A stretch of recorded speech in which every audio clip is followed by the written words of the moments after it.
విజయవాడలో విజయ కీలాద్రి అనే ఒక చిన్న పర్వతం ఉంది. ఆ పర్వతం మీద కొన్ని ఆలయాల్ని ప్రతిష్ఠ చేశారు. అక్కడ అందులో వరాహస్వామి వారు ఆయన ఉన్నారు. అంటే ఎందుకు చెప్తున్నా అంటే ఒక్కొక్క స్థానంలో ఒక్కొక్క ప్రభావం ఉంటుంది. అక్కడ వరాహస్వామి వారిని మొక్కుకుంటే వాళ్ళకు ఉండేటటువంటి ఆస్తిపాస్తుల సమస్యలు తీరిపోతాయి. హాయ్ అండి, నమస్తే, వెల్కమ్ టు అవర్ ఛానల్. విజయవాడలోని విజయ కీలాద్రి అంటే ఇంద్రకీలాద్రి కొండల పరిసరాలు, వీటిపైన ప్రసిద్ధ భూ వరాహస్వామి దేవాలయం ఉందండి. ఆస్తి వివాదాలు, భూ సమస్యలు తొలగిపోవడానికి, సొంతింటి కల నెరవేరడానికి ఈ స్వామివారిని పూజిస్తే మంచి ఫలితం ఉంటుందని భక్తుల ప్రగాఢ నమ్మకం. భూ వరాహస్వామి టెంపుల్కి ఎలా వెళ్ళాలంటే, ఇక్కడ మీరు ప్రకాశం బ్యారేజ్ కనిపిస్తుంది కదా, ఒకవైపు ఇంద్రకీలాద్రి పర్వతం ఉంటుందండి, మరొక వైపు విజయ కీలాద్రి పర్వతం ఉంటుంది. ఇక్కడ ప్రకాశం బ్యారేజ్ చివరి వైపున అమ్మవారు కొలువై ఉన్నారు కదండి, అక్కడి నుంచి స్ట్రైట్గా ఆ బ్యారేజ్ నుంచి స్ట్రైట్గా వెళ్ళాలి. ఒకే రూట్ అన్నమాట, మీరు కన్ఫ్యూజ్ కూడా అవ్వక్కర్లేదు.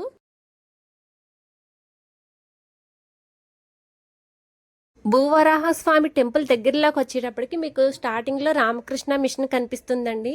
ఈ రామకృష్ణ మిషన్ దాటిన తర్వాత మనం భూవరాహస్వామి ఆలయానికైతే చేరుకుంటాము. ఇక్కడ ఎంట్రన్స్లోకి వచ్చాము. ఇక్కడ 2 వీలర్స్ అయితే పైకి అలౌ లేదండి, 4 వీలర్స్లో వెళ్ళొచ్చు, లేదా అక్కడ దేవస్థానం వారి బస్సు అయితే ఉంటుంది.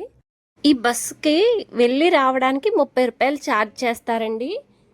ఇప్పుడు ఇక్కడి నుంచి స్టార్ట్ అవుతుంది బస్సు. మనం 4 వీలర్లో వెళ్ళినా ఇక్కడి నుంచి మనం ఈ ప్రకృతి అందాలను చూస్తూ స్వామివారి ఆలయం దగ్గరికి వెళ్ళొచ్చు.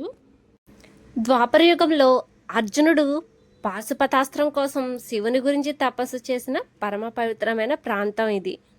కృష్ణానది ఒడ్డున 3 వైపులా నీటితో చుట్టబడిన ఈ కొండను పురాణాల్లో అద్రిరాజా అని పిలిచేవారు. ఈ కొండపైన విష్ణుమూర్తి 9 రూపాల్లో వెలిశారు. అందులో భూవరాహస్వామి ఆలయం అత్యంత ముఖ్యమైనదిగా చెప్పవచ్చు. భూమి మొత్తం సముద్రంలో మునిగిపోయిందని, దాన్ని రక్షించడానికి స్వయంగా మహావిష్ణువు వరాహ రూపంలో అవతరించాడని చెబుతారు. అదే భూవరాహస్వామి అవతారం. కానీ విజయవాడలో ఈ స్వామివారికి సంబంధించిన స్థల పురాణం ఏమిటో, ఈ క్షేత్రం ఎందుకు ప్రత్యేకం, ఈరోజు ఆ పూర్తిగా తెలుసుకుందాం పదండి. అసలు భూవరాహస్వామి ఎవరు? పురాణాల ప్రకారం ఒకప్పుడు హిరణ్యాక్షుడు అనే రాక్షసుడు తన శక్తితో భూమాతను సముద్ర గర్భంలోకి తీసుకెళ్లాడట. అప్పుడు దేవతలందరూ మహావిష్ణువును ప్రార్థించారు. ఆ సమయంలో మహావిష్ణువు ఒక అద్భుతమైన రూపాన్ని ధరించాడు. అదే వరాహ అవతారం.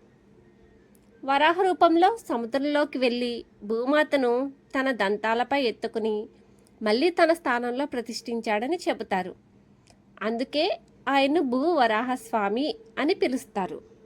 ఇక్కడ ఉన్న 9 ఆలయాలు: వైకుంఠనారాయణ పెరుమాళ్ ఆలయం, శ్రీ భూవరాహస్వామి ఆలయం, లక్ష్మీ నరసింహస్వామి ఆలయం, శ్రీ సుదర్శన నారసింహ పెరుమాళ్ ఆలయం, శ్రీ కోదండరామస్వామి ఆలయం, శ్రీకృష్ణ పెరుమాళ్ ఆలయం, శ్రీ కళ్యాణ వెంకటేశ్వర స్వామి సన్నిధి, శ్రీ అష్టలక్ష్మి దేవాలయం, శ్రీ విశ్వక్షేణ ఆల్వారాచార్య సన్నిధి. ఈ 9 శక్తులు ఒకే చోట కొలువై ఉండడం వల్ల ఈ కొండ అత్యంత పవిత్రమైన దివ్యక్షేత్రంగా బాసిల్లుతోంది. ఈ కొండపైన మరొక ప్రత్యేకత ఉంది. అదేమిటంటే, విజయవాడలోని విజయ కీలాద్రి కొండపై 4 యుగాలకు, కృతయుగం, త్రేతాయుగం, ద్వాపరయుగం, కలియుగాలకు ప్రత్యేకగా వాటి ప్రాముఖ్యతను వివరించేలా విభిన్న దేవాలయాలను అద్భుతంగా నిర్మించారు. యుగాల వారీగా ఉన్న ఇక్కడ ఆలయాల గురించి తెలుసుకుందాం. హిరణ్యాక్షుణ్ణి సంహరించి భూదేవిని రక్షించిన వరాహ అవతారం కృతయుగానికి చెందినది. భూ సమస్యలు తొలగించే ఈ స్వామి ఆలయం ఇక్కడ ప్రధాన ఆకర్షణలో ఒకటని చెప్పుకోవచ్చు. హిరణ్యకశిపుణ్ణి అంతమొందించడానికి స్వామివారు ధరించిన ఉగ్ర నరసింహ రూపం కూడా ఈ యుగానిదే. 2. త్రేతాయుగం. త్రేతాయుగంలో ధర్మ సంస్థాపన చేసిన శ్రీరాముడి ప్రాముఖ్యతను ఇక్కడ దర్శించవచ్చు. శ్రీ కోదండరామస్వామి ఆలయం, సీతా లక్ష్మణ హనుమత సమేత శ్రీరాముడి సుందర రూపం ఇక్కడ కొలువై ఉంది. ఏకపత్ని వ్రతుడిగా, ఆదర్శ రాజుగా రాముడు నడిచిన ధర్మ మార్గాన్ని ఈ ఆలయం స్మరింపజేస్తుంది. 3. ద్వాపరయుగం. ద్వాపరయుగ లీలలను భగవద్గీత సందేశాన్ని గుర్తు చేసేలా ఇక్కడ ఆలయ నిర్మాణం జరిగింది. శ్రీకృష్ణ పెరుమాళ్ సన్నిధి, రుక్మిణీ సత్యభామ సమేతుడైన శ్రీకృష్ణుడి ఆలయం ద్వాపరయుగానికి ప్రతీకగా నిలుస్తుంది. విశేషం ఏమిటంటే ఈ విజయకేలాద్రి కొండపైనే ద్వాపర యుగంలో అర్జునుడు పాశుపతాస్త్రం కోసం తపస్సు చేశాడని పురాణ కథనం. ప్రస్తుతం నడుస్తున్న కలియుగంలో భక్తులను కాపాడే ప్రత్యక్ష దైవాల ఆలయాలు ఇక్కడ ఉన్నాయి. శ్రీ కళ్యాణ వెంకటేశ్వర స్వామి సన్నిధి, కలియుగ వైకుంఠ దైవమైన శ్రీ వెంకటేశ్వర స్వామి ఆలయం భక్తులకు కొంగు బంగారంగా నిలుస్తుంది. వైకుంఠ నారాయణ పెరుమాళ్, సుదర్శన నరసింహ ఆలయాలు, మోక్షాన్ని ప్రసాదించే వైకుంఠనాథుడు, రక్షణ కల్పించే సుదర్శన చక్ర రూపాలు కూడా కలియుగ దోషాల నివారణకై ఇక్కడ ప్రతిష్ఠింపబడ్డాయి.